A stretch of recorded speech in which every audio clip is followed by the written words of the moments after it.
বরিশালের মেহেন্দিগঞ্জের সাবেক প্রধানমন্ত্রী ও বিএনপি চেয়ারপারসন বেগম খালেদা জিয়ার স্মরণে বিশাল শোকসভা এবং দোয়া মাহফিল অনুষ্ঠিত হয়েছে।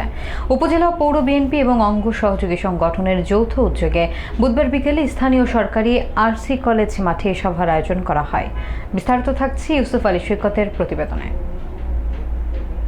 বরিশালের মেহেন্দিগঞ্জ উপজেলা পৌর বিএনপি এবং এর অঙ্গ সহযোগী সংগঠনের আয়োজনে সাবেক প্রধানমন্ত্রী বেগম খালেদা জিয়ার স্মরণে এক শোক সভা ও দোয়া মিলাদ অনুষ্ঠিত হয়েছে। বুধবার বিকেলে পাতারহাট সরকারি রসিকচন্দ্র মহাবিদ্যালয় মাঠে আয়োজিত সভায় প্রধান অতিথি ছিলেন বরিশাল ৪ আসনের বিএনপির মনোনীত ধানের শীষের প্রার্থী এবং কেন্দ্রীয় স্বেচ্ছাসেবক দলের সাধারণ সম্পাদক রাজীব আহসান।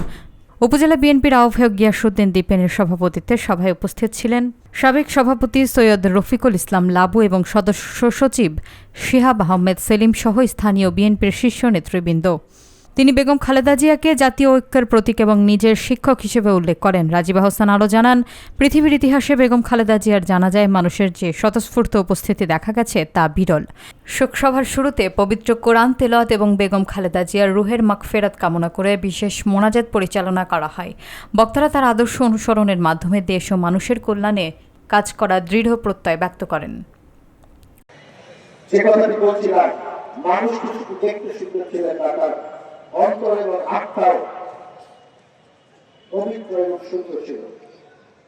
আমাদের অনেকে তাকে প্রশ্ন করেছিলেন যে এই যে বাংলাদেশ ছাত্রলীগ আমাদের উপরে অনেক নির্যাতন করেছে, গত 5 বছরে অনেক অত্যাচার করেছে, অনেক আমাদের মানুষকে হত্যা করেছে, ছাত্রদেরকে আমাদের বন্ধুদেরকে নির্যাতন করেছে। কিছু ছাত্ররা তাদের অবস্থান ছিল যে এদেরকে বিশ্ববিদ্যালয়ে থাকতে দেওয়া যাবে। আমার পরিষ্কার মনে আছে, উনি সবার কথা শুনেছেন, শুনে উনি বলেছেন যে দেখো, ওরা যা করেছে আর তুমি যদি তাই করো, তোমার মধ্যে আর ওর মধ্যে কোনো পার্থক্য থাকবে। আরেকটি জিনিস মনে রাখা, ওরা ভুল করতে পারে। সম্পর্ক ছিল আমাকে খুব স্নেহ করতে, সে বিষয়গুলো তো অনেক পরের বিষয়। সেই জায়গা থেকে দাঁড়িয়ে আমরা কথা বলছি। আমি বেগম খালেদা জিয়াকে প্রথম দেখেছি এই মাঠে। এখানে আপনারা যারা আমাদের বন্ধুরা আছেন, প্রথম যেদিন এখানে দেখেছি, আমি তখন অনেক ছোট।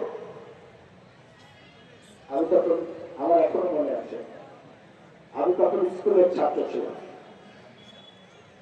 ঠিক ওই বিল্ডিংটির সামনে তখন মঞ্চ ছিল। তো ছোট মানুষ, আমার একটি ধারণা ছিল যে আমি যেভাবেই হোক ওনাকে আমার দেখতেই হবে সামনে। আমি অনেক কষ্ট করে করে করে করে